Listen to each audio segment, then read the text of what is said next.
right. Let me make sure this is working. It looks like we're recording. All right, so I got a quiz for you, David. I think you're gonna ace this quiz. denofgeek.com. They have a "Are you Stephen King's #1 fan?" Take this as a challenge. We want to get a high score here. I am challenged. All right, so this is the one that I got right. I know you're gonna get this. I should just click on it.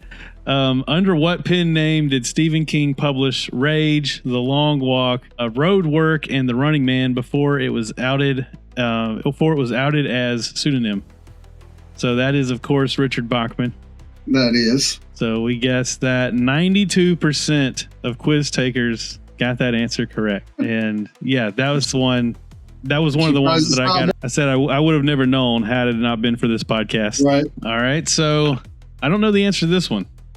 To date, what is the only feature film Stephen King has directed? Ooh, I know that. It's is it multiple choice or do you just want the answer? If you know the answer, just give it to me. But I'll give you the multiple choice. I mean, it's Maximum Overdrive.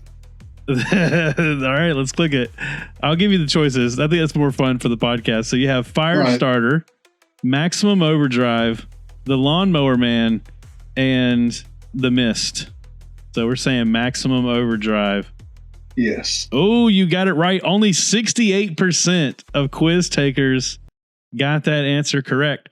King's only directorial feature was 1986, is the year I was born. Maximum Overdrive, adapted from a story. Trucks. I was just say adapted from Trucks, but like if you want to watch I don't even know what you would describe it like. Freaking. I don't even know what Maximum. Cocaine rage filled. Oh, wait a minute! I know it's Maximum Overdrive. Is that there's like a truck with a big like goblin head on it? Yeah, Green Goblin. Yeah, yes. Yeah. I've never seen that movie, but it's always on like the lists of like really good bad movies. It's always on the good bad movie list. It's definitely that, and it's definitely like so like if you ever like read interviews with him about that, like this was in the height of his like cocaine like binge and all this stuff, and like you can tell it's got Emilio Estevez. Okay, yeah. And then there's a couple other people that you would probably be like, okay, yeah, I know them, but you don't know their like names. But it's got Yeardley Smith in it too, who does the voice of. She does Lisa Simpson's voice. Oh, that's like her voice too. Like it's wow. So like you're watching her and it's Lisa because she doesn't change her voice at all for it. I've seen her on other things, yeah, and she does have that voice. But that's a weird movie for. Yeah, I know, right? But it's a decent movie, but it's definitely it's different. All right, so the next question, I have no idea how many questions there are on this. We'll go as far as we can go. So, what is the nickname of the strand of weaponized influenza accidentally released in 1978 novel The Stand? I know this. I'll read the answers, and then I know this one. So I know it. So yeah, go ahead. So Big Jim, Colonel Cox, Major Barbara, and then the answer is Captain Trips. Captain Trips, yeah. See, I would have, dude. 2 years ago, I wouldn't have known any of these. Only 77% of quiz takers got that one. Captain Trips is right. Wow. Yep. Captain Trips. And we haven't read The Stand. I actually know it from the TV show.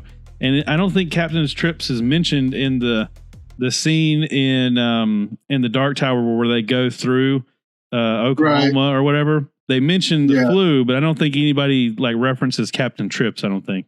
I can't remember. I don't. It may have been in the newspaper article. That would be the only time it would have been mentioned, but I can't remember if it was or not. But yeah, it would have to say like such and such influenza, aka some call it Captain Trips or something like that. I don't know. How was it finally killed in the novel of the same name? Choked on a hamburger, sliced in half by an alien dome, heart crushed between two hands, eaten by an alien worm creature that came out of the toilet. I don't know the answer to this. So this is squeezing the heart. The crushed by the two hands? Heart crushed by two hands? Yep. Okay. And this is in the novel of the same novel, name. Yeah. Okay. You got that correct. Only 76% of participants got that correct. In spider form, its heart was crushed. Bill Denborough got his hands dirty. Yeah, I haven't read it. I haven't seen the movie. A rabid dog terrorizes 2 Castle Rock families in King's 1981 psychological horror novel Cujo. What breed of dog is Cujo? I know that one too. And this is specific to the novel. So if it's different in the movie, this is specific to the novel. No, same in the movie and book. Okay. Saint Bernard, Irish Setter, a Rottweiler, which is what I think it is, or a Alsatian. I don't know what that is. I don't know what that is either. But no, it's the first one. Oh, a Saint Bernard. The Saint Bernard, yeah. They don't seem like vicious dogs. Well, he has rabies. Well, that'll do it. Yeah. You got it correct. I think it said 89%. I think got that one right. Cujo is a Saint Bernard. He belongs to the Camber family before being infected by rabies by a bat bite and turning murderous. Yeah, that's a good book too. That's a really good book. Yeah, I don't know. Some Stephen King books I kind of have on my list of. I'm not sure if. I mean, that's definitely like a early '80s or whatever. Like, it's a good book, but it's not like it. And Cujo, I'm leery of because of like kids and animals. You know, for some reason, I think I want to read Pet Sematary, even though I know there's going to be animal stuff in there too. But like, I don't know. It just could be too intense for me. I'm a wimp to some of this stuff. It's not as bad. It's not as bad as far as like the kid stuff because. Really? Yeah, Okay. but I mean, freaking Pet Cemetery though. That's a. Did I pick the wrong one? Maybe that's a humdinger, but it's so good. Maybe I should do it instead of Pet Cemetery. Which of the following 20th century horror novels was not written by Stephen King? Okay, so this is not Stephen King. They could be throwing a trick in there because it could be Richard Bachman. But The Talisman, The Rats, The Stand, and The Mist. I don't know what The Rats is. The rat. It's got to be The Rats because The Mist, The Stand, and The Talisman are all. Oh, those are even all Stephen King. They're not even pseudonym books.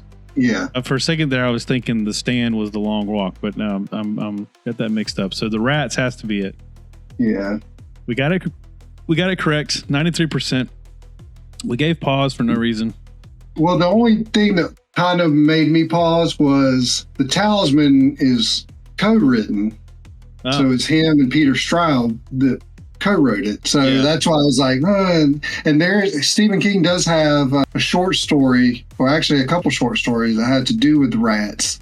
But that's what I thought too. I didn't think it was called The Rats. I think it was called like something I thought it was going to be a but trick question because it's one of those questions. Sometimes you get a question on like a quiz or something, and the answer seems so obvious that there must be a trick. That's kind of what I thought was happening. I thought The Rats was going to turn out to be a short story or something.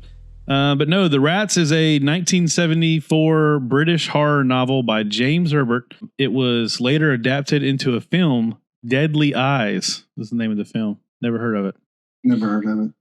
All right. King created the town of Derry, Castle Rock, and Jerusalem's Lot as fictional settings in which real state?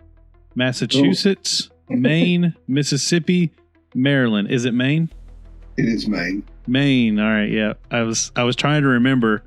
Pretty much all of his books take place in Maine, just about. Oh, okay. I was trying to remember from the Dark Tower where Salem's Lot was, or where Jerusalem's Lot was.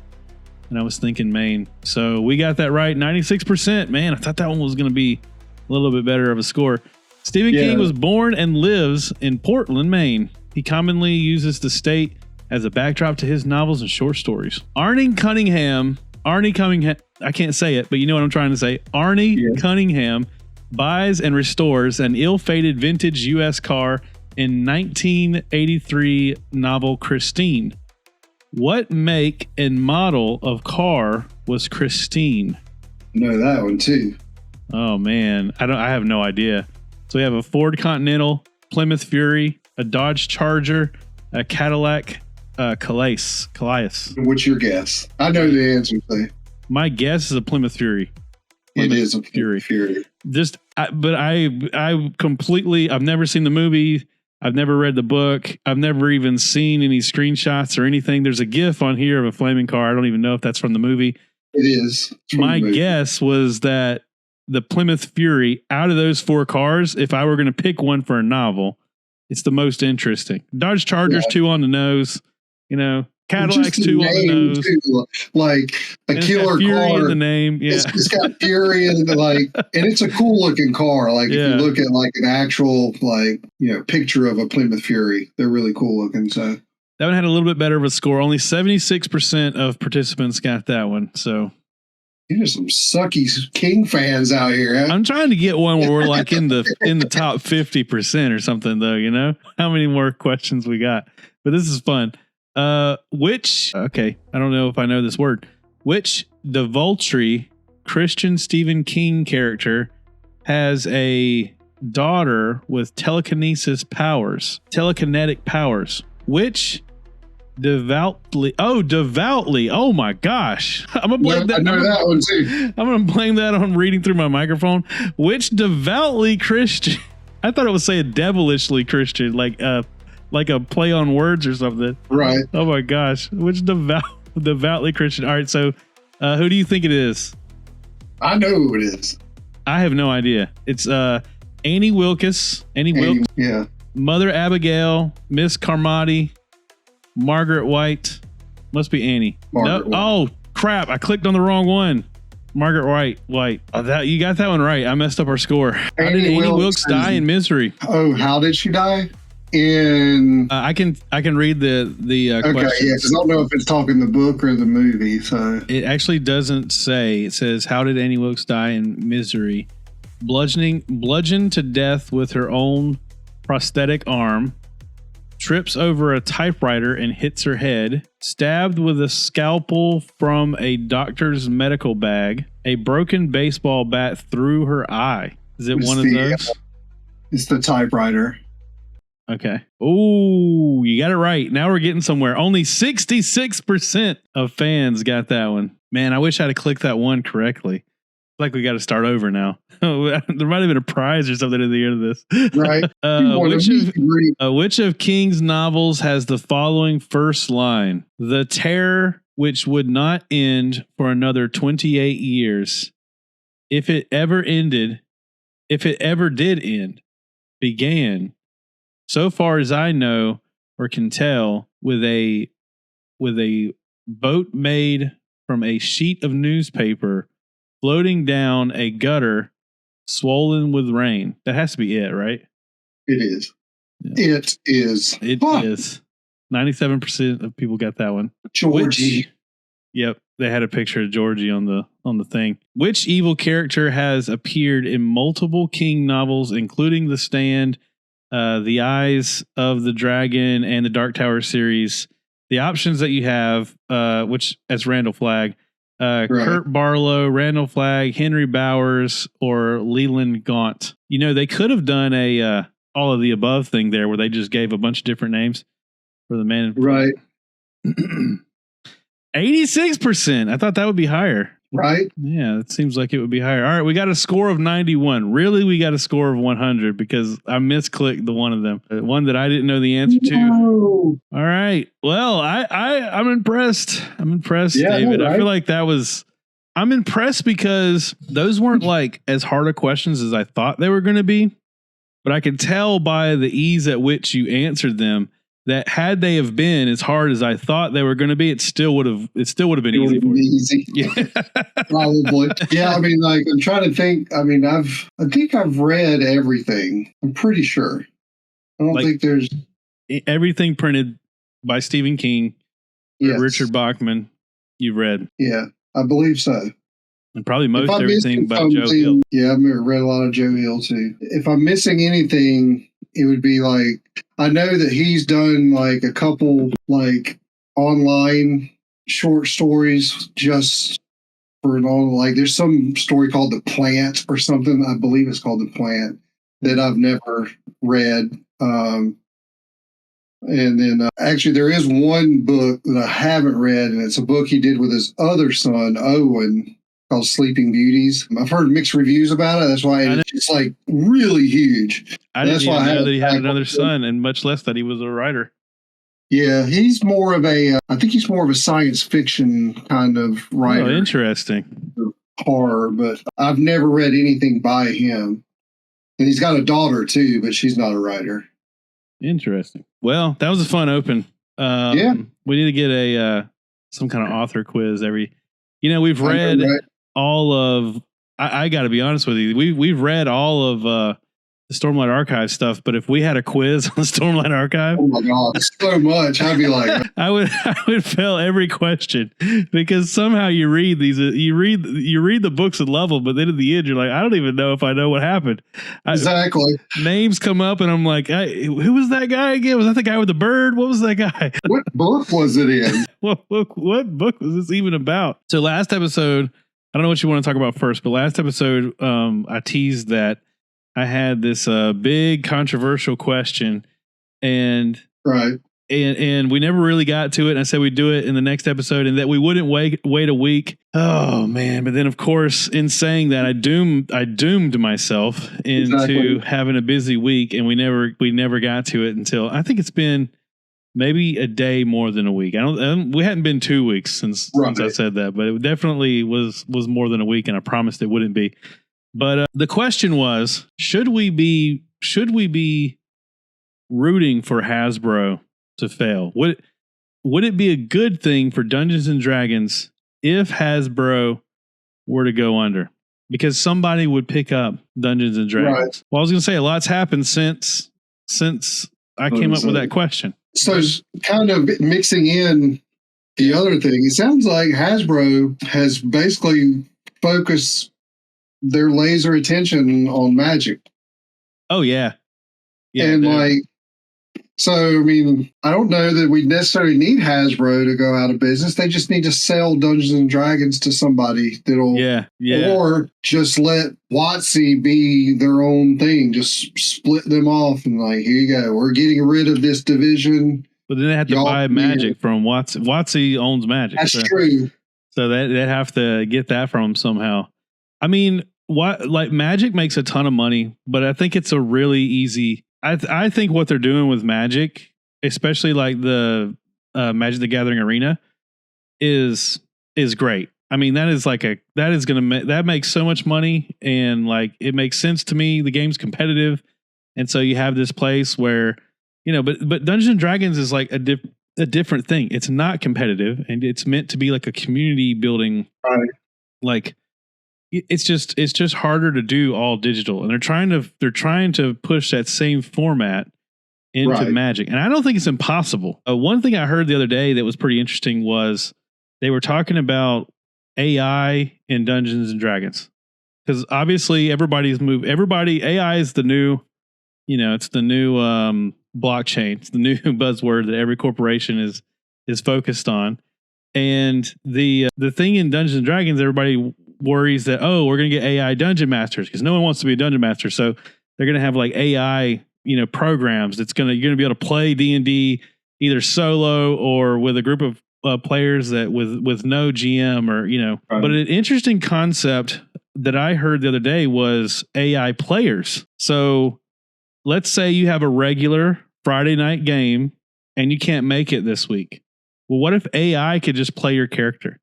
It would just, it would, for RP purposes, the players at the table could decide what your character might do. Or you're at work and they text you, hey, what would your player do in this situation? Right. And then you text back and tell them. But like for like mechanics, it basically could just, an AI could just decide what would a cleric do in this situation, And that might be something that could be a real thing, I mean, in essence, if you could, let's say before you started a campaign, like you make your character and you put it into the, what campaign you're always going to do, all this stuff. And then you can go into like, whatever AI program you're going to use, and you put in like all your information, like all your stats and all your sheets. And then like, obviously you'd have to do like a good bit of background, probably like telling it what kind of character you are. Like, obviously, like, if you're lawful or, neutral or chaotic or whatever. You know how they, like, if you go through all that and you get that in there, then technically you could just open like let's say you couldn't make the session. They could just open a laptop and open up whatever program, and it could listen while you're doing your campaign and react like how you would. Like how you would. Yeah. In theory. And then what if you're the dungeon master and none of your players show up? Can you run them all through AI? You run them all through AI. And then what if you don't show up and then you just run the team as AI and all the players as AI? I think it's easier to replace the players with AI than the dungeon master. I do too. I think that's the way. That would be a better approach. And the reason why is not because like the dungeon master is this like, high chair that's like hard to achieve, but I think that for one thing, the dungeon master has to know secrets, which you could program into AI, but like, it would be, there's more to program in. Whereas like the players at the table, because you've got 3 other players making decisions, the AI is really only filling in a mechanical role. While it's basically whenever you leave the room and you say, fate of the party, my character will just be, the fate of the party. This is basically just fate of the party, but with, AI mechanics. And the problem too with the GM is you are following a campaign, but you're not following an exact script. And so, almost after every session that we do, you always say, I wasn't expecting this to happen, or I wasn't expecting y'all to do this. And we've come up with some wild crap, like, and that was hard for. I think if you did an AI dungeon master, I've seen some videos of people that like use ChatGPT to do there's people that have made videos playing Dungeons and Dragons with ChatGPT, but I think that the way you'd have to do it is just let it make up the story. Like, don't give it a setting or anything like that. Just let it come up with everything, and then you just go wherever this takes you. Then that would probably work. But yeah, you try to tell, I want to run Curse of Strahd, and the AI does all the preparation and builds a. Yeah, I don't know how close we are to that. Now, as a tool, you could say, because I used it when we did Rime of the Frost Maiden, there was a lot of stuff. Now that we're not doing that campaign anymore, I could kind of tell you some of the secrets, but like I came up with the whole like orb thing controlling the dragon. I asked ChatGPT, I said, my players need a way to call a dragon to a place. What items in Dungeons and Dragons can do that? And then it listed off like 8 or 9 items that it knew about that could do that. And then I said, well, my setting is Rime of the Frostmaiden. Could it be made of Chardalyn? And then it said, sure, it could be made of Chardalyn. Here's the different properties that it would have.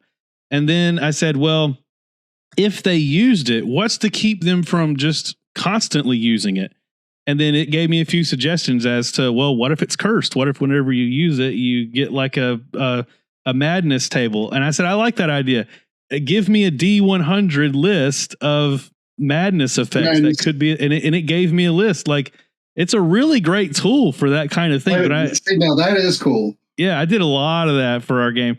And it's a really cool tool for that kind of stuff. And maybe I should make a video about how I use it for dungeon mastering. But I still think that it would be hard to make the connection of like, okay, it can figure this stuff out and answer these questions. But from beginning to end, could it tell a story using the same tools?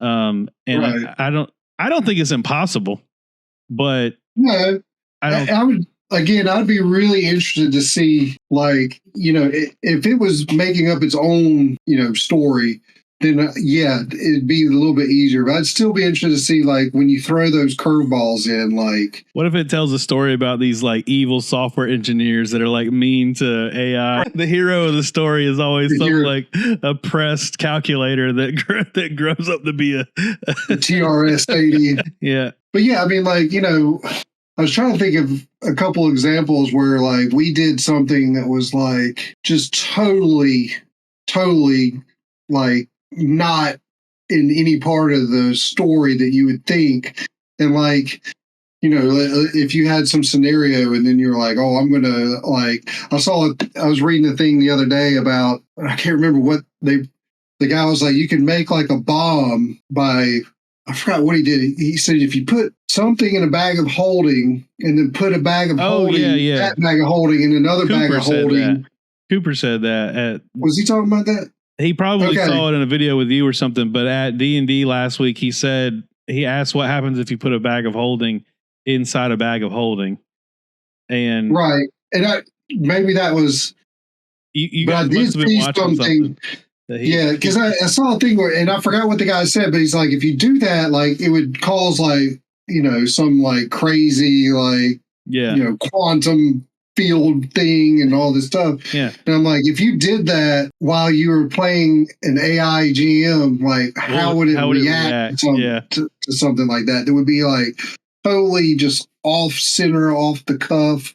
And could it like, you know, could it make up something to do, you know, to deal with something like that? So I want to point out, so the reason we're talking about this is because we're trying to think about how WOTC or Hasbro could make a similar, you know, something that would be positive for the game, not just just selling microtransactions and add-ons and things digitally, but like something that would be a positive growth for D&D players, but also like have that same digital footprint impact financially that Magic the Gathering has had with something like Arena. So that's the focus of this conversation. But I think that all of this is a really good idea. I've recently started using Notion for my Dungeon Master prep work. And what I'm doing is, I have a town that you guys were introduced to the last session.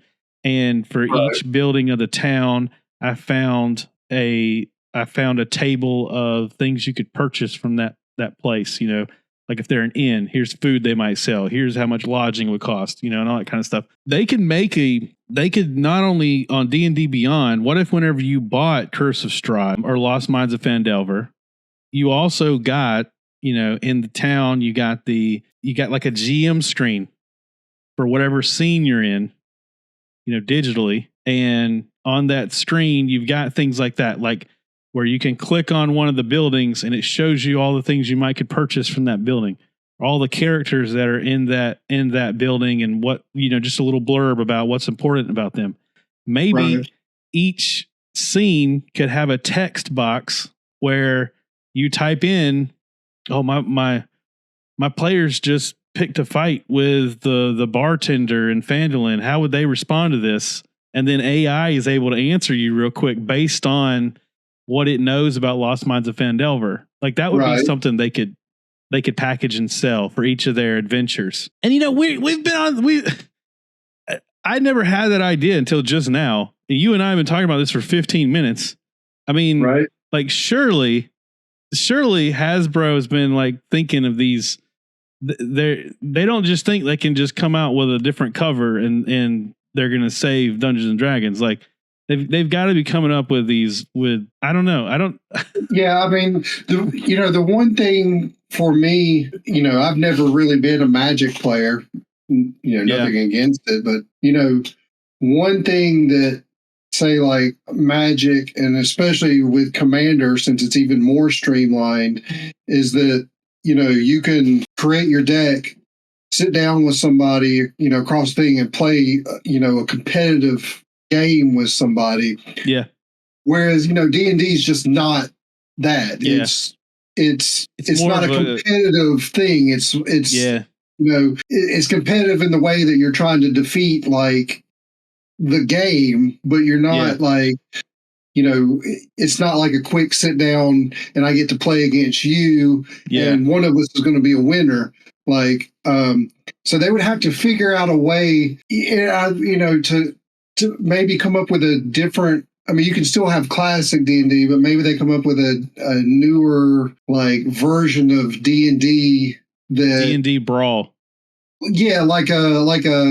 And it's just a one shot, like, here's an arena, like you create a D&D character and you can like they could do yourself against other players or with even characters they've created or something. Even keeping it like PvE, they could do like a World of Warcraft style dungeon queue where like you queue up for a dungeon and they put you in with 4 other players and you're playing against a small dungeon encounter that's got like groups of enemies and then like a boss at the end. And this is all narrated by a predetermined storyline that has an AI between the scenes that's handling all of the mechanics. And it's just, you know, it's something you just do for like flash in the pan. Oh, it'll be fun. You know, I want to try my character out. In my regular Friday night game, I just leveled up to level 3 and I want to try out my spells real quick in the, in the D&D brawl session or something like that. You know, what would be cool is if, let's say you had an online world. Yeah. And there was like some prize or like there's some like thing that you have to accomplish. Yeah. And then again, you could be queued up, but like it would be like you and your, say, 3 friends, so like a party of 4 maybe. Yeah.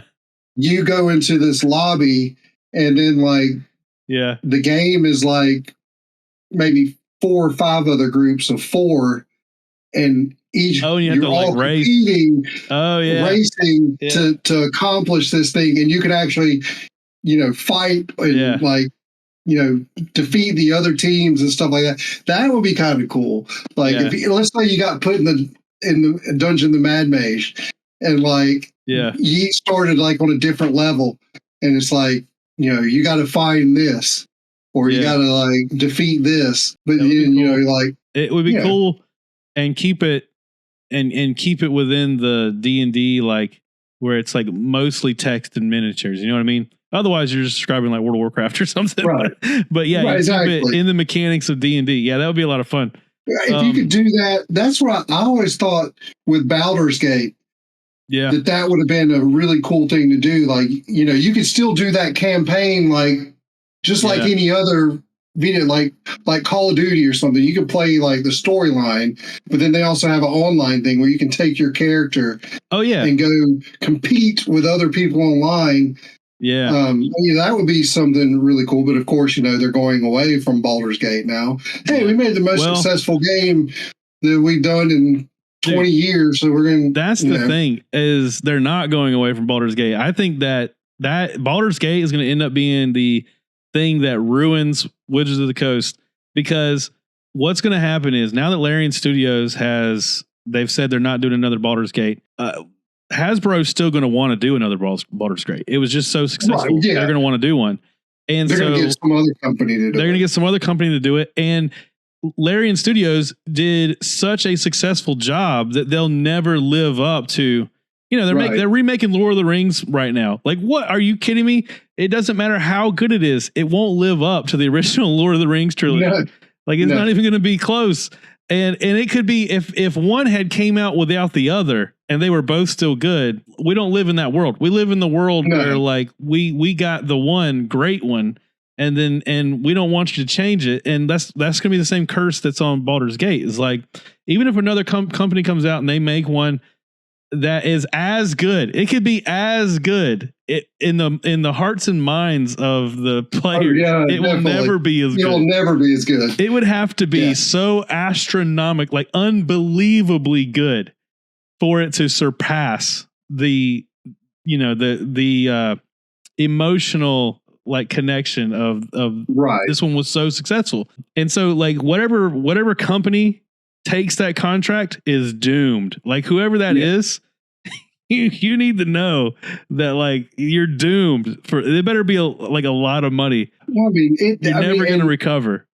That's an obvious thing too. Like, if you look across all media, like when you see someone adapt a movie from a book, or you remake a movie from like, you know, the 60s or 70s or 80s, or you do, anytime that you take something, especially if it's cherished, and you make a version of it, the people that love that are going to not like the new thing.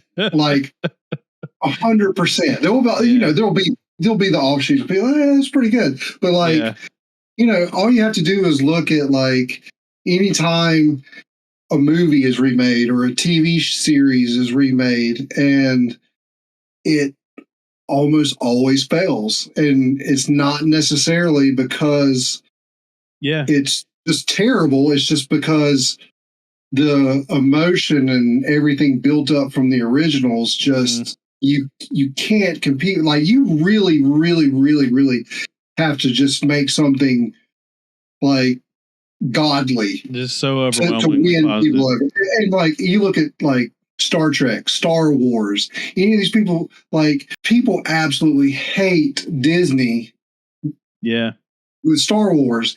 But like, what's crazy with that is if you look at like shows like The Mandalorian and Ahsoka and stuff, people love them, but then like, because they're never going to show, right? And like, but the movies, it's Disney's making both, but you messed with the original trilogy and people hated it, whereas the Mandalorian stuff is a new thing, even though it's the same universe.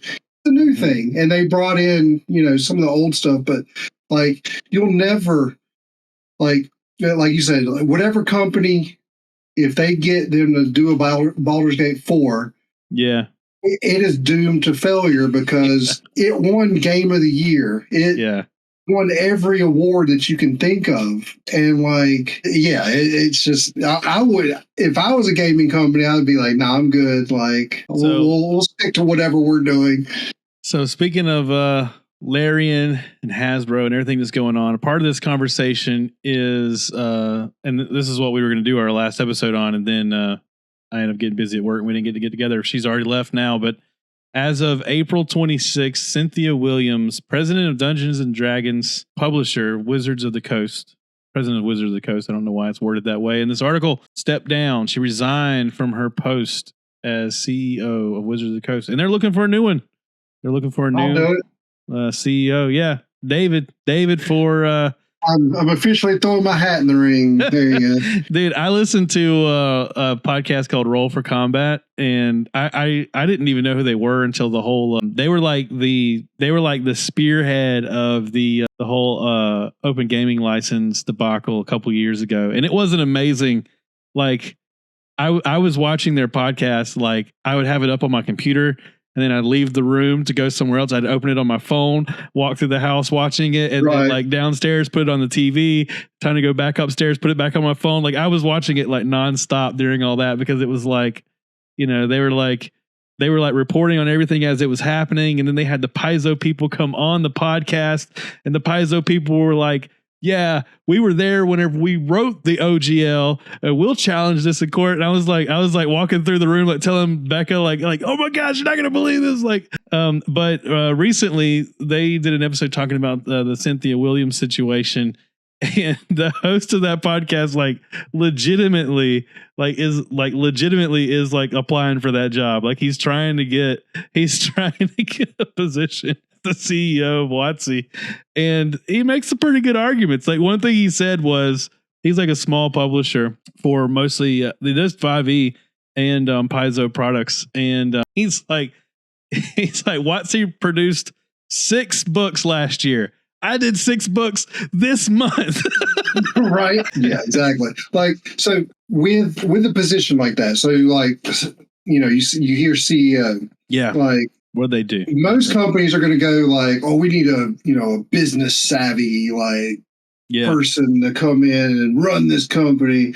But on his point, in an instance like this, I would rather have someone come in that is a fan of I understand Dungeons and Dragons and Magic and has the business savvy stuff, but I wouldn't just bring in a number cruncher like guy or gal that's going to be like, we need to streamline this, we need to do this, and like, because it sounds like the guy, what's his name? Chris Cooks, I think. Chris Cox. CEO Cox is the head of Hasbro. He seems like he is that guy. He came from WOTC. He did come from WOTC. Yeah.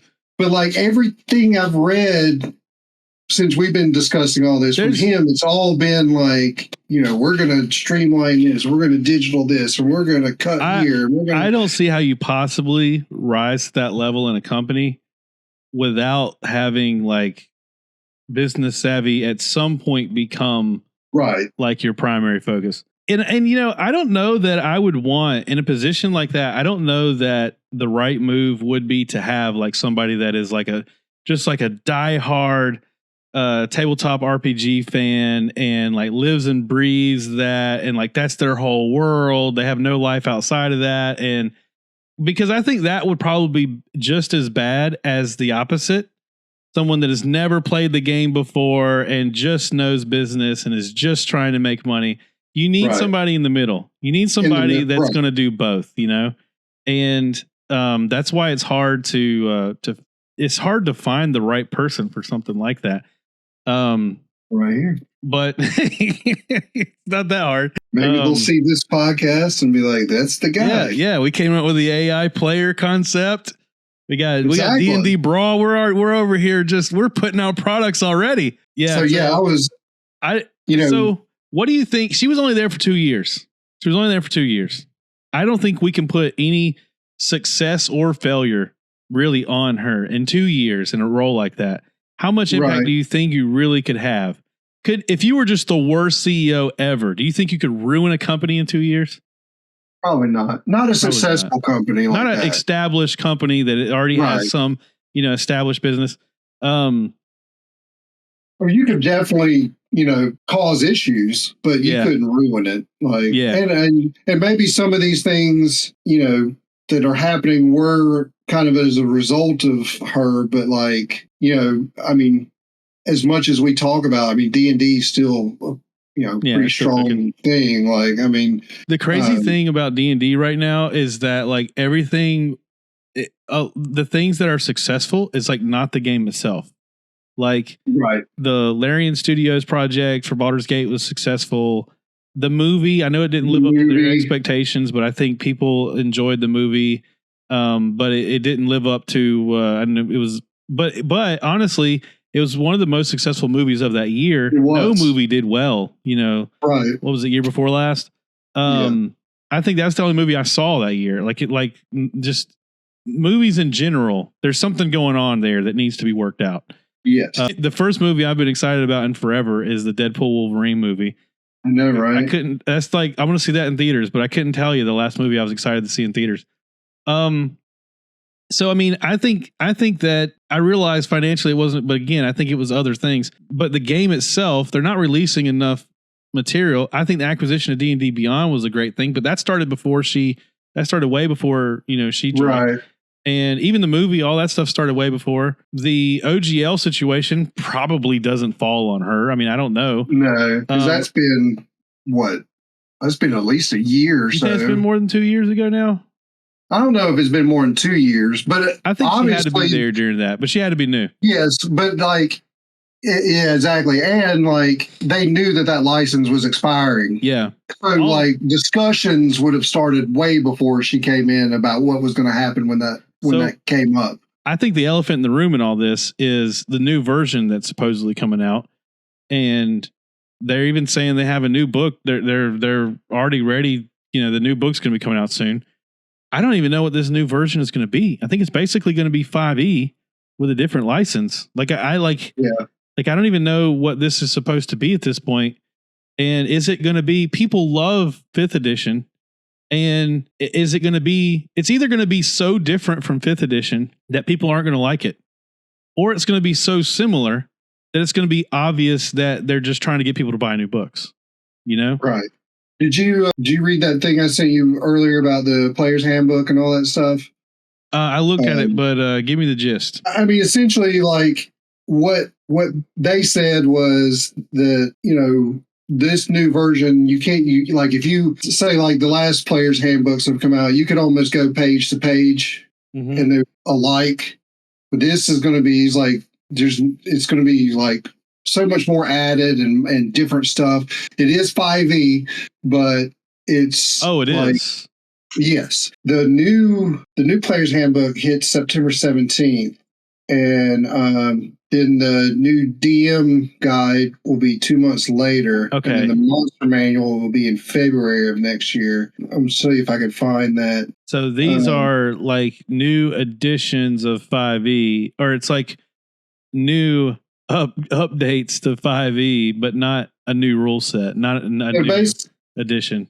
Right. This is a quote he said, even though the core game is solid and compatible with the adventures people already have from the past 10 years, every page is different from the equivalent page in the 2014 Player's Handbook. And that's true. Yeah, exactly. And he says, and that's true for all three books of the revised core rule books. These are new books. And of course, the one thing that, caught me was that since I played a Psy Warrior. Oh, yeah. And they're moving the Psy Warrior from Tasha's to the player handbook. Oh, yeah, And there's going to be 3 different versions of Psy Warriors now. So they're adding, I think they're taking some of these classes and things that popped up in other books, and they're actually putting them in the main book. Yeah, that makes a lot of sense, because it had become like pretty much standard that you needed to have Tasha's Cauldron. Right. Because it just had so many features and stuff that were commonplace. So that seems like a good idea to me, that they're kind of consolidating features into Player's Handbook. It says they're moving the Fighters, Psy Warrior, and the Rogue's Soul Knife will jump from Tasha's, and they scrapped the Brawler subclass in favor of a martial character whose brains and brawn are just as deadly. And both character options of those will also be revealed, will be joined with a psionic sorcerer and Great Old One Warlock to create a tidy niche of cerebral powered adventurers. So sounds like they're just they're taking a lot of these, from some of the other books, putting them in this, probably revamping some of the other classes and things like that. Maybe adding different abilities or something. It'd be interesting to see what they do. I think that's a good move. I don't think they should step away from 5e. People really, really enjoy 5e a lot. And it's growing on me too. I used to complain that it wasn't number crunchy enough, and I really wanted to try other systems and stuff. But the more I've tried other systems, the more I've felt like, 5e just kind of does it right. There is something elegant about it, where it just does what it's supposed to do, and the rules, make sense. Everything kind of clicks. Right. And also what I've learned is that, you play something like Baldur's Gate, that game feels crunchy. It feels difficult. And what I kind of had to learn as a dungeon master and a player is that 5e is as complex and as simple and as easy and as hard as you want it to be. It is what you make it. And so if you feel like there's not enough complexity, well, you're probably not using all the rules. There's probably stuff there that you could be using that you're not. And it can adapt. And I think that the Player's Handbook is a good book. I like the 5e Player's Handbook, but the Dungeon Master Guide lacks a lot. I never use my Dungeon Master Guide, and I bought it whenever I first started being a Dungeon Master, because I thought, this is going to be crucial. This is the main thing I need, Right. And it turns out the Player's Handbook is way more useful. I've almost never cracked open the Dungeon Master's Guide. Anything that's important in the Dungeon Master's Guide is overly complicated in the book, and it's easier to just Google it or look it up on D&D Beyond. And so they completely needed a new book there. They just need to rework that entire thing. And then the monster manual, it's pretty good. Maybe they're probably just throwing in some additional monsters and stuff. Maybe taking out some of the ones that are never used. But while I don't think it needed much attention, it probably is good that they're going to expand it in some way. I hope that it's not just the same monsters. I doubt that would be the case. So I think this is a good move. I think from a business perspective, this is better than releasing a new edition. They're tempted to release a new edition because then people will feel like they're forced to go out and buy new books. And then when they release adventures, they'll feel like they need to get the new adventures, that they can't play their old adventures. But then you're also losing customers too, because there's lots of customers that are already invested in 5e adventures. Right. That will just play Tales of the Valiant or something that is close enough that they can, they can still play 5e in its other forms and its non-WOTC forms. Right. And there's a lot of like with us, when we've played we played Rime and the Frost Maiden for like a year and change. Yeah, it had to be more than a year. Yeah. 3 years. But like, maybe. It's been a while. Yeah, I mean, it's been going on for a while. But like, we were almost there too. We were almost there. We're almost. So for players like us, like, and like with you specifically, like you like to go out and buy the different adventures. Yeah. So like if it takes us 2 years to play one campaign, and you've got 4 campaigns that you've bought that you want to play, and then they go out and say, okay, here's 6e, and you can't use this stuff to play all these old adventures. Yeah. You're like, well, I've got these 4 that I haven't even touched yet, so I either have to just dismiss those, buy the new stuff, continue, or I just completely forget the new stuff and just stick with the old stuff for the next 8 years. I'm kind of learning. 70s out. I'm kind of learning that I am more of an OSR style player and dungeon master, and I'm kind of learning that about myself. We're the campaign we're doing right now. It's called Scarlet Citadel, and there's almost no plot. There is a plot, but there's almost no plot, and you basically, they give you a place and a dungeon. They give you some motivations for the people in the dungeon. They don't give you much motivation for anything else. Right. And there's like one small story hook that is not going to last your players through the whole dungeon. They've got no reason to go through the whole thing. And so you have to come up with a story yourself. And I thought, I'm going to hate that, because coming from Rime of the Frost Maiden, or even Dungeon of the Mad Mage, or anything like published by WOTC, where it's like they tell you exactly, here's exactly these characters' motivations. Here's what they do if your players do this. Here's what they do if your players do that. They tell you exactly what to do. And I kind of and if you mess something up, then you might have to figure out how to retcon it, or you might have to figure out how to get back to where you were. Like when I told you guys that you needed the forge to kill the dragon, and I don't know why I even said that. And in reality, you're supposed to fight the dragon in a completely different place. And then I had to come up with a reason for you to go back to the forge. Well, in a game like Scarlet Citadel, if you say something wrong, there was no truth. So whatever you said is the way. You know what I mean? Like there's no retconning, because you're just going to keep going. And I'm kind of liking the freedom of that. And yeah, and also I really like dungeon crawlers and like OSR style stuff. So I think I'm kind of leaning into that more than the WOTC published adventures of late. But I still like 5e as the rule set that's easy to teach people, and literally anyone can sit at the table and they just tell you what you want to do, and then you say, okay, roll a d20, and then we'll figure out what's supposed to happen. Yeah, I think that, I don't know where I was going with that. I completely lost my train of thought, but I'm glad they're not coming out with a new edition. I think the right move is to do what they're doing. I don't think we can put any blame on Cynthia Williams for any of the negative stuff. Maybe it is strange. I wonder did she just see a sinking ship and decide to move on to something else? That's what I was wondering too.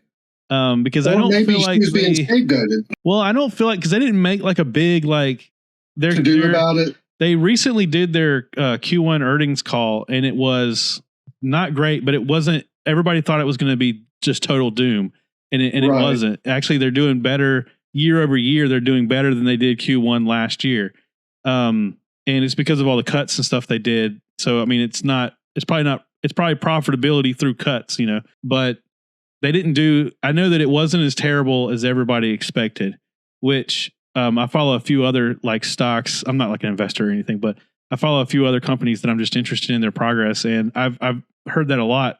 this Q1. It seems to be that all the announcements are, oh, it's not great, but we thought it was going to be awful. So maybe that's just a sign of the economy in general, that like, our expectations are like so low and it's doing better than we actually thought. But I think that it's a good move for them to continue to move in this digital direction. I think they need to publish more books, and maybe the new edition thing is a sign that they're going to be publishing more books, and they just need to make sure that as they do it, they don't turn off their existing fans. And the Larian Studio situation is unfortunate, but it could be worse. Kind of going back to where we started, as far as like, do we hope Hasbro goes under? Yeah, goes under and stuff. Like, how much of that is coming from Hasbro and how much of it's coming from WOTC themselves? I know, like, the other thing that I'd sent you about, more about Hasbro and Magic, and about how they're, investing heavily into. Yeah. But see, this is what I'm scared of. I'm glad you brought this up. I forgot about it. This is what I'm scared of. Like, I got turned off. I used to be a Magic fan, and I could sell all my Magic cards to the highest bidder at this point. Like, I don't even care anymore.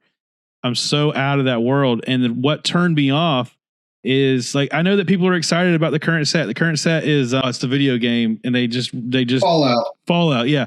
I know the current set's Fallout. People are excited about Fallout. I liked the Lord of the Rings set. I was excited about the Lord of the Rings set. Then, but to me, it's just, this doesn't feel like Magic anymore. Like, I don't feel like I'm playing Magic. Like, Fallout is a different card game. I don't feel like I'm playing Magic anymore.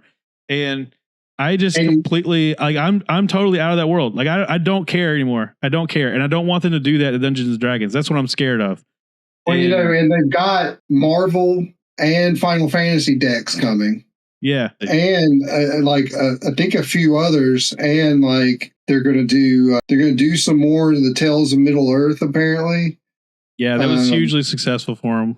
So like they're looking at all these like popular other sources, and they're going, okay, how can we, pull this into, Magic? And apparently I was reading somewhere that they're working with, obviously Marvel, but like they're working with Disney, so there'll be a Star Wars.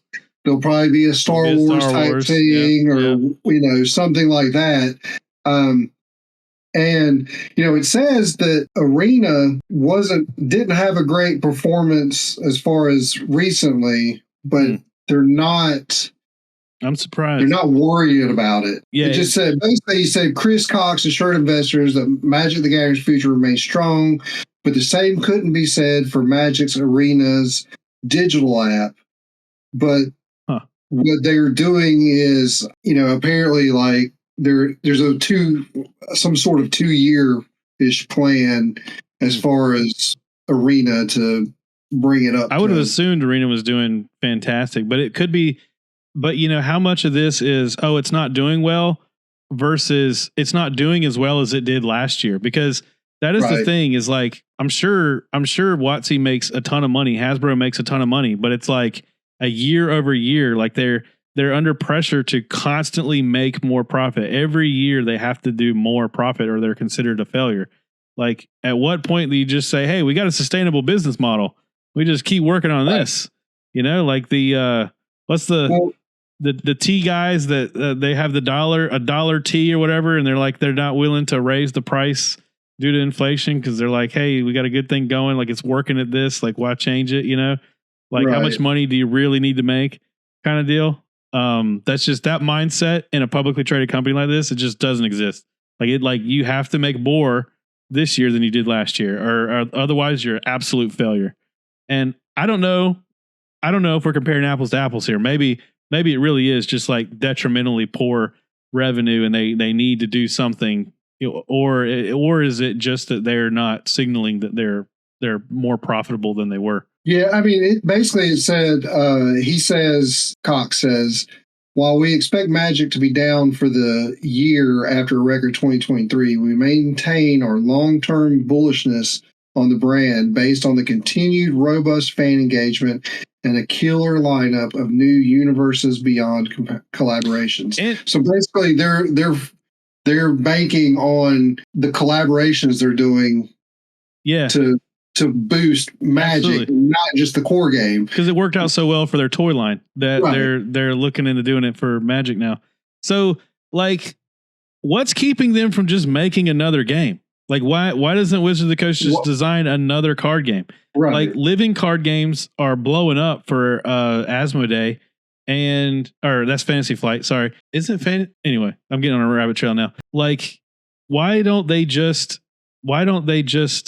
make another game? They probably have licensing agreements that they can't make a Fallout game, but they can use Fallout in Magic, Right. Like Star Wars. I know Fantasy Flight does have a Star Wars living card game that just came out recently. So is there some agreement that like Wizards of the Coast is not allowed to make another game using the Star Wars IP, but they have the ability to add Star Wars to their existing game? Their existing. Well, it does. But he still, says right here, living card games, solo card games, cooperative card games. Like the last couple years, those have gained in popularity, and Magic could make one of those, or not Magic. WOTC could make one of those, and it might be successful. It might not. And then maybe they have studies that show that it wouldn't be, but I don't know. I would think that they would be worth trying. Yeah, I know, right? But basically, you said that they're going to be doing multiple sets with the Walt Disney Company, and that confirming the assertion that Marvel Universes Beyond would span at least 2 years. Final Fantasy's own set, which will introduce characters and locations from throughout the video game series, and they expect that to dwarf the Lord of the Rings, especially in the Japanese market. Oh, yeah. Which is, I was thinking in my head no until you said that. And I was like, oh, yeah, it will. I forgot. He says that the CEO said that Hasbro will continue to invest in Arena, but that major changes would be a long-term digital product and that would take roughly 2 years, not a matter of months. So, yeah, I mean, and they're looking at a Commander on tabletop.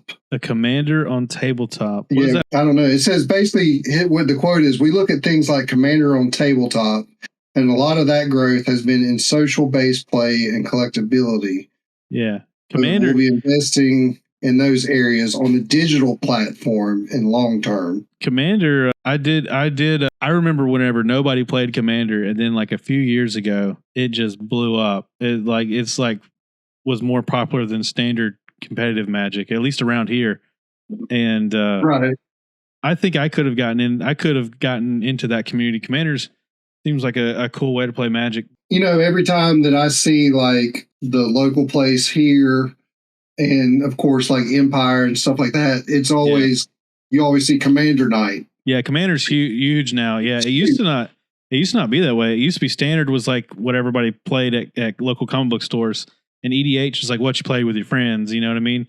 And then at some point that flipped, and there's probably plenty of stores that just do Commander now. They don't even do standard or draft. Yeah, that it blew up, and I think that maybe their business model they're doing with the Fallout and all that kind of stuff kind of matches Commander because it's more casual, but I don't know. To me, maybe I'm just old school because I started playing Magic, in the 1999, but like it just doesn't feel like Magic to me. I don't know. Maybe this is I finally found something in my life that I don't want to see change, but get off my lawn, kid. I don't like all the crossover stuff. Like it just completely turns it off to me. And talking about what would it be in D&D? Would we get so like The Walking Dead? The only crossover I can think of is the Stranger Things, which still fits because it's still D&D. It still fits because it's still D&D, and if you've watched anybody that's watched Stranger Things, obviously D&D is a huge part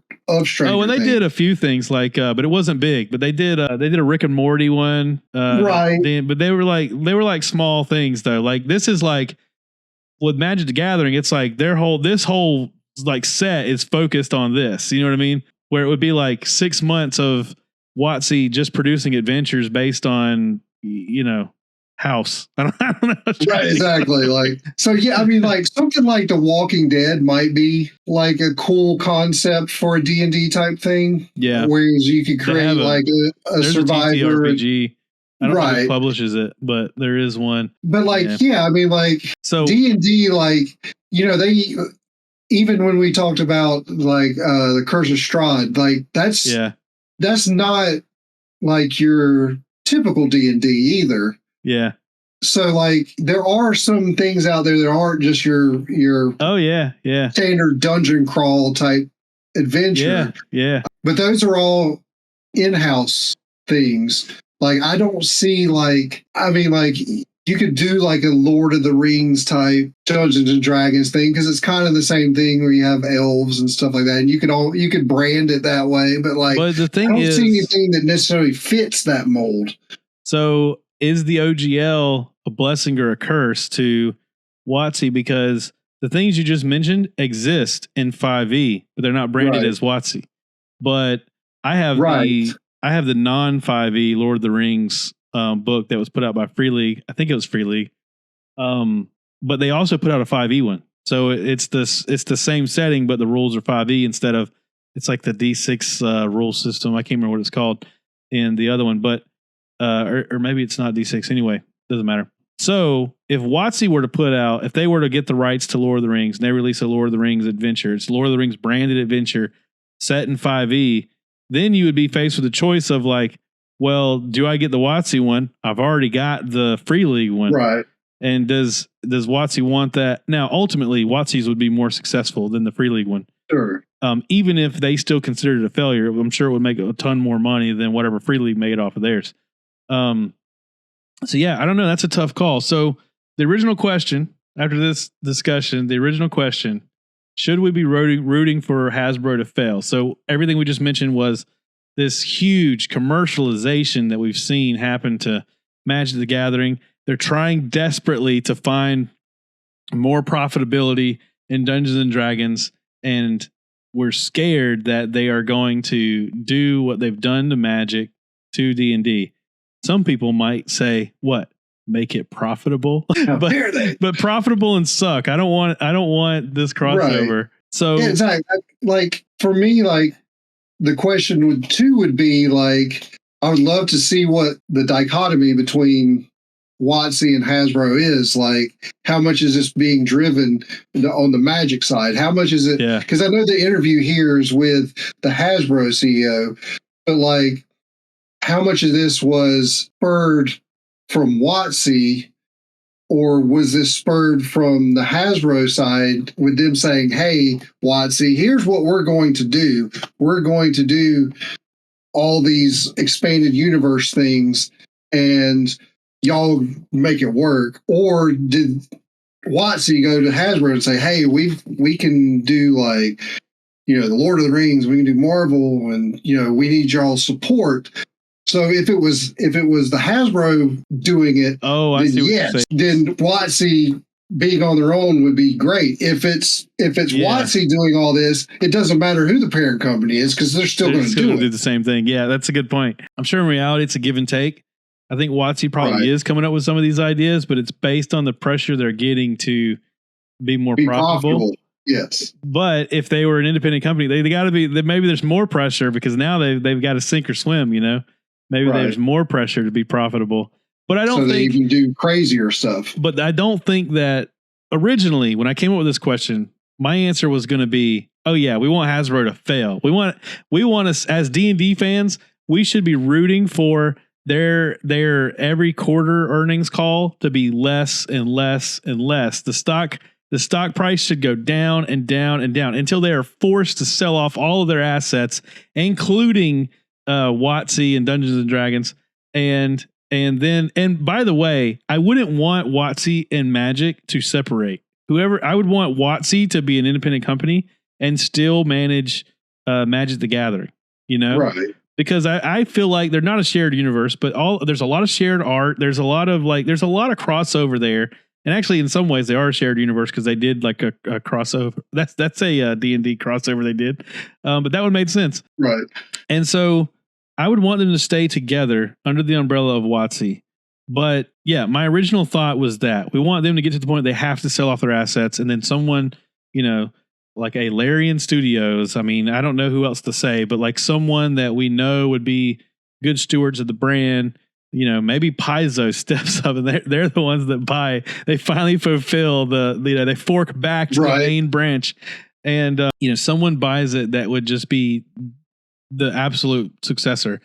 But then what if they fail? What if WOTC without Hasbro fails and they can't be this company that only deals in fantasy D&D and they're so protective of the brand and of the product that they never take any risks that makes any profit, that they end up failing as a company.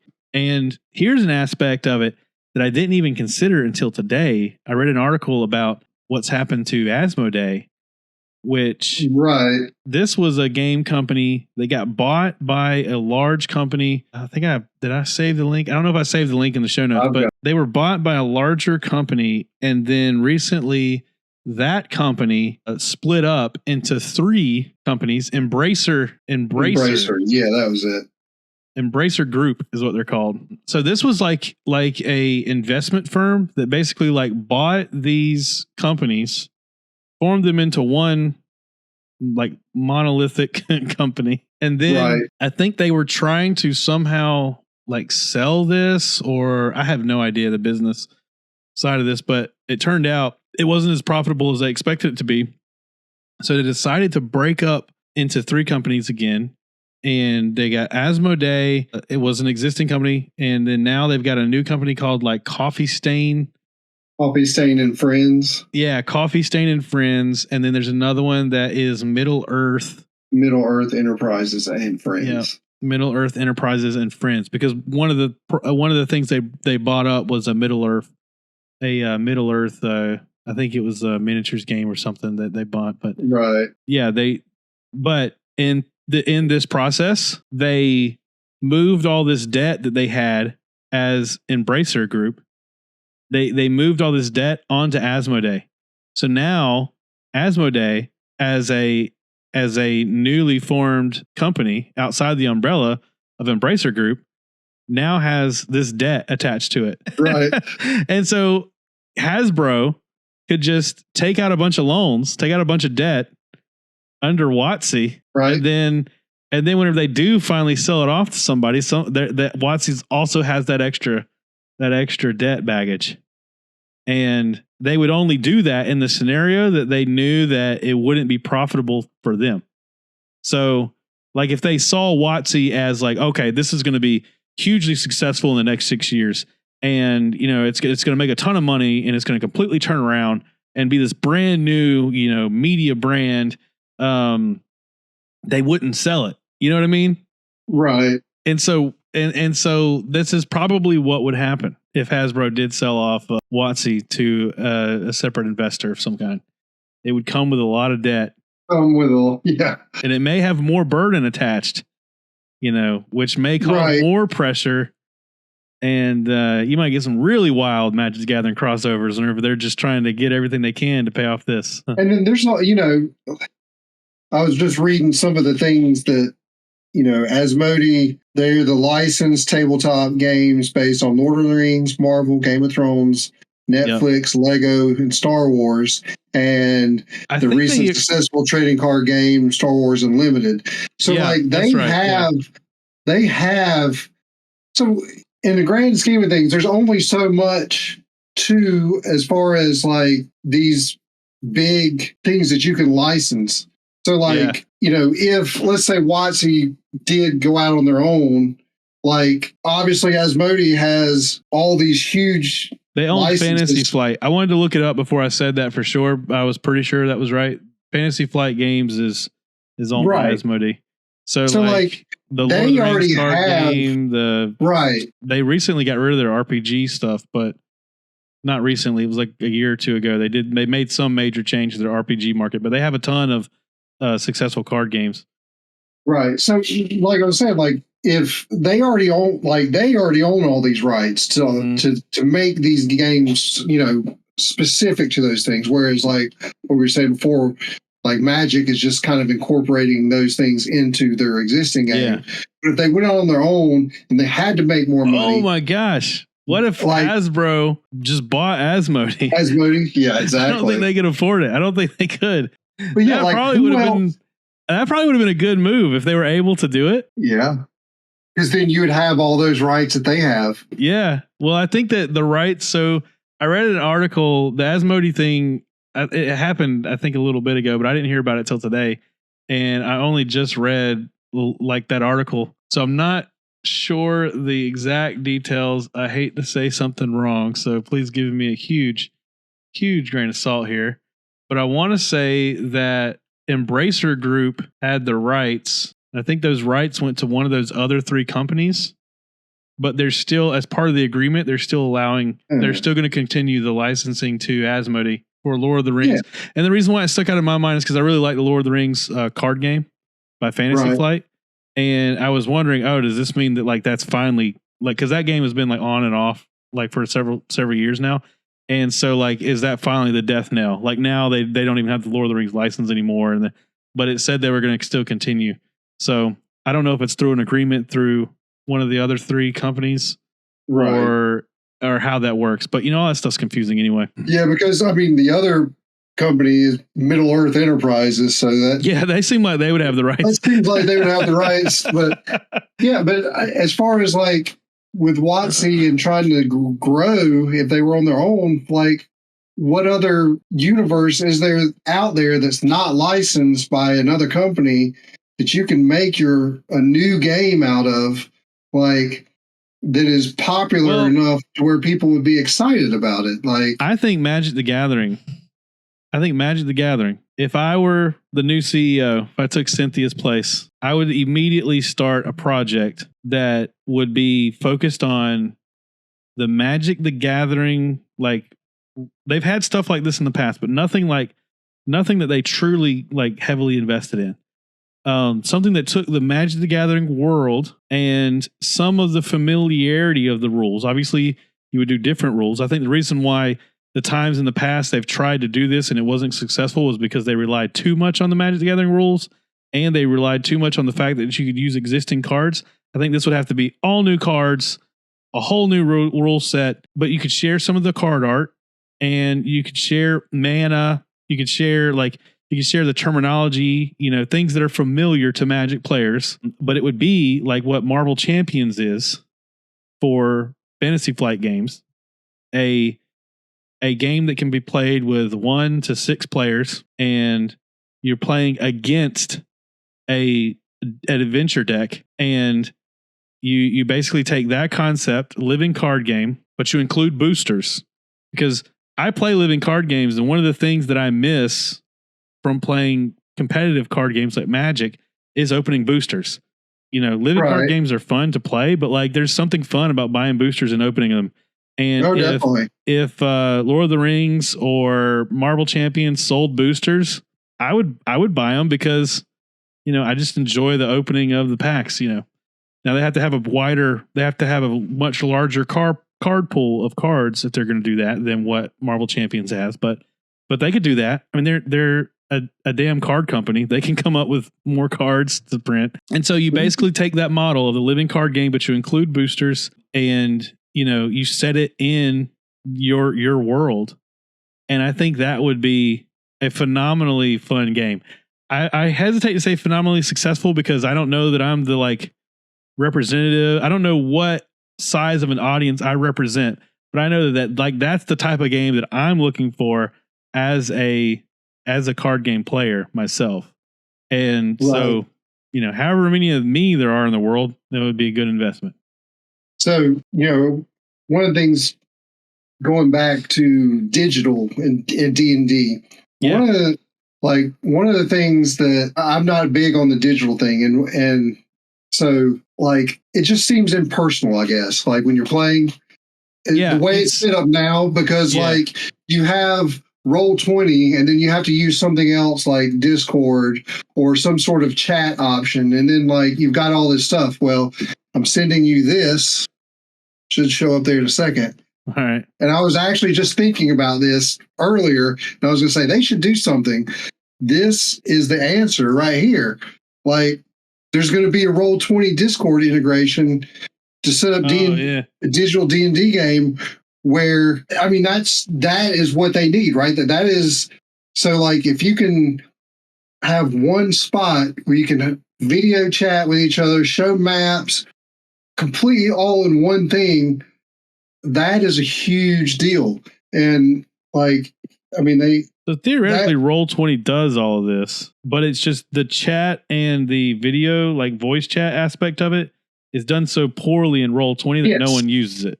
Right. Everybody uses Discord and Roll20, so they're just gonna. This is gonna be an add-on for Discord. So I know you pay for Roll20, right? Are you a subscriber? No, you don't. No. Okay. Because it says like if you're a what did it say? A Roll20 Pro subscriber, you can do the new rollout integration beta testing starting April 30th. Wow, try it out. So yeah, I mean that's coming like soon. I like that. That would make me want to, or not want to, but like it would be more an incentive for me to play online. I actually like playing online. We've talked about this before. If I had to choose only one or the other, I would choose online. I actually like online. No, I would like online, but the way we've played online before has been voice chat only. I had to put on a hat. If we played online where we were doing video, I would like it because I don't know, something about just voice and just sitting here and not being able to see other people. That's kind of. I still want to do a podcast. I bet Enrique would do it. I still want to do a live stream D&D game. We do next. We can either do it digitally or throw 2 or 3 cameras up. Yeah. And record us playing live. I don't know. I'll work on it. We'll figure out something. But yeah, that to me is a big step because like you said, like the few times I've played online, it's been, you have to have Roll20 up and you have to have, we were using Discord. You have Discord up and you have to have like 2 systems going. And then we only did the voice thing. So people who aren't as focused, you kind of lose the focus more because you're not seeing someone you're just whatever. So that's kind of why I've never been a big with. I still think this Roll20 thing aside, I do think WOTC and Hasbro are working on a tool because we know they have a VTT in the works. And I think that it's probably going to be really nice. I think it's probably going to be so polished that it will be all you need. I really think that they are in the works on that, and I think it will be that good. I think it's going to be. I think it's going to be really good. The team. It's basically one of the first things it says is the team behind the VTT Roll20 are doing this to the Discord thing. So I'm sure it's going to be. We'll try that out. I definitely. I mean, the 29th's in 4 days. I'll try it. I know, right? But yeah, so stuff like that is definitely positive. Because that, if you do have friends, outside of your area that you want to play with, this is going to, do more. And then if they do make you pay a subscription to use it, it doesn't say whether or not, or at least not what I've seen. It just says, if you have the subscription, you can try it out first, but it doesn't say down the road, you have to have the subscription to be able to use it. You could actually do everything in Discord still without having to need anything else, especially if you did Theater of the Mind instead of maps. Right. But anyway, I don't have an answer. So the main question of the podcast, I don't have an answer for. I don't know if I want Hasbro to fail or not. Last week, I would have said yes. I was 100% on board. But after the Asmodee thing, I'm a little iffy about it now. I kind of think we might want them to succeed and get to a place where they feel comfortable enough financially that they can be the D&D they want to be. But the thing is I think they'll never get there because I think there's always going to be growing pressure to just be more and more and more profitable. Even if they met all their financial goals last year and this year, I think that they're just that pressure is not going to change. If they make it, then they're going to be expected to make it even more. And I think that will always result in D&D and Magic suffering from this McDonald's effect that it's had. Right. Well, one thing too is Hasbro as a whole, I just don't think that they're going to fail. Like as a company, they own too many things they could sell to where they would fail. Like, the whole Transformers thing and like all these other things that they have under their umbrella. Like, so the only way I would ever see WOTC being a separate entity would be if WOTC was failing so much that they had to get rid of them, not necessarily because Hasbro was failing. In which case, it's bad news either way. Like, because yeah, I kind of feel like we're doomed either way. I don't think there's a good answer for this. No, either that or you just have a complete corporate takeover and. A whole new team comes into Hasbro and, somehow is completely different. But like, yeah, I mean, I don't think I'm not the type of 5 or 6 years ago, I would have said that every company should be a co-op and, we don't need CEOs and we don't need publicly traded companies. I think that literally WOTC might be one of like a really good example of like what would make a really good co-op. Like, right. If everybody at WOTC owned a portion of WOTC and they all like shared the same profit and like everybody's motivation was just to make the company that they wanted to make and for it to be as successful as they wanted it to be, and you hire a bunch of people that like absolutely love Dungeons and Dragons, I think that would be a good case for a co-op. Not every company could be that way, but I think this is one thing. There's people out there that love Dungeons and Dragons, like a family member love the brand, and and if they had some share in the company, I feel like they would make better decisions than some of the people that are probably making decisions that don't share that love. Right. But alas. I don't think I'm rooting for. I think my final answer is I don't think I'm rooting for Hasbro to fail, but no. I hope that they find a way to be profitable without ruining the game. That's my final. That's my final answer. I mean, if they can find a way to make money, like with all their other stuff, make more money, go for it. And then like there's always going to be like. In companies like that where, you have your darling project that you just love that not necessarily is there for profit or for money, it's just like, your thing. And then everything else is what makes the money. Obviously you don't want to be losing tons of money. Yeah. But like, if they could somehow boost, Hasbro as a whole and then just allow WOTC to just exist and do their thing, that would be the perfect world for me. Like, I mean, like, the way some of these articles are talking is like, even Magic, saying, oh, it's down a little bit this year, and D&D's always had its issues, but like on its own, if Magic was down this year, how much suffering would WOTC be going through compared to just being under the umbrella of Hasbro, where they have that umbrella to rely on.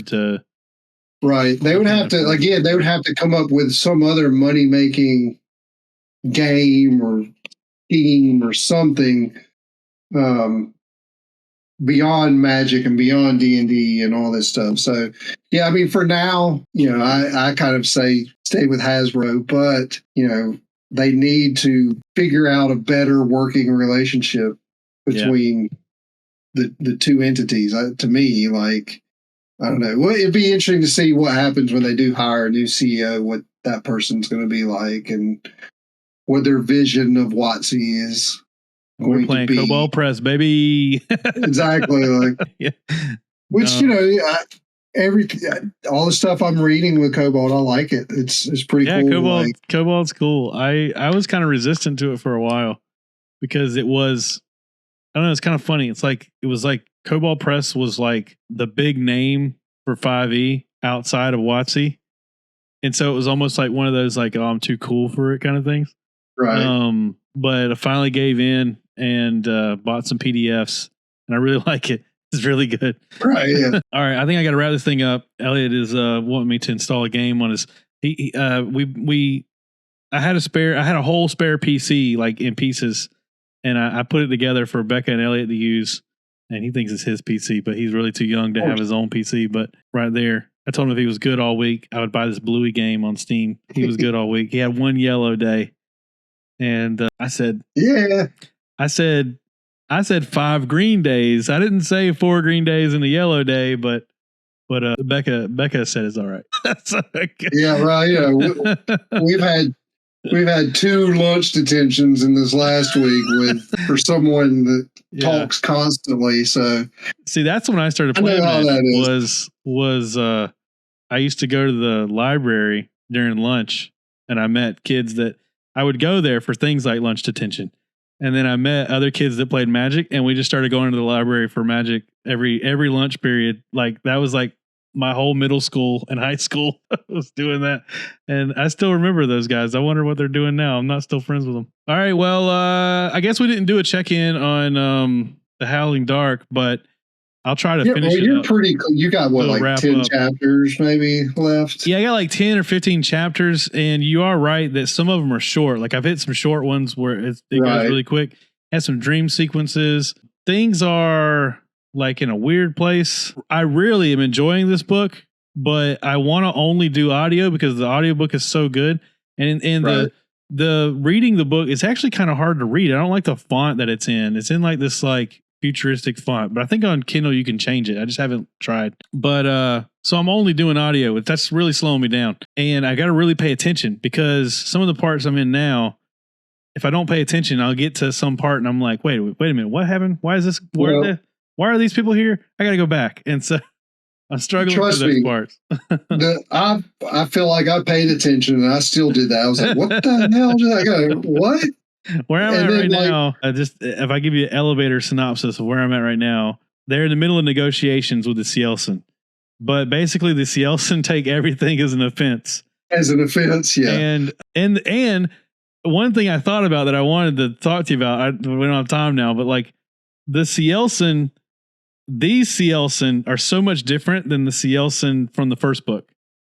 Like from the first book, you were kind of like, maybe they're the underdogs, maybe the humans are in the wrong. But then in this book, you're like, nah, they seem to be pretty evil. Yeah. And I think even Hadrian is kind of like, he's coming to that realization. Yeah. He's starting to like in these chapters that I've recently been reading where like, he's kind of like, am I sure I'm trying to lead to peace with these people? Right. It's like maybe, what's his name? Lynn. Yeah. Alexander Lynn. He's like, maybe he wasn't so wrong after all. Like kind of thing. Like, but yeah. So there's some good stuff coming up. But God, I had one final observation, but I can't think of it. All right. I'll try to rush through the last part. I also wanted to tell you about this solo 2D6 dungeon that came in, but I guess I'll save that. I'm not going to say that we'll get together in less than a week. And the reason why is because I don't want to jinx it. But maybe. I'm just not going to say it, but maybe. We'll see. Because, I don't know. All right. I'm going to go ahead and end the recording. Thanks for listening, and we'll see you next week. Peace out.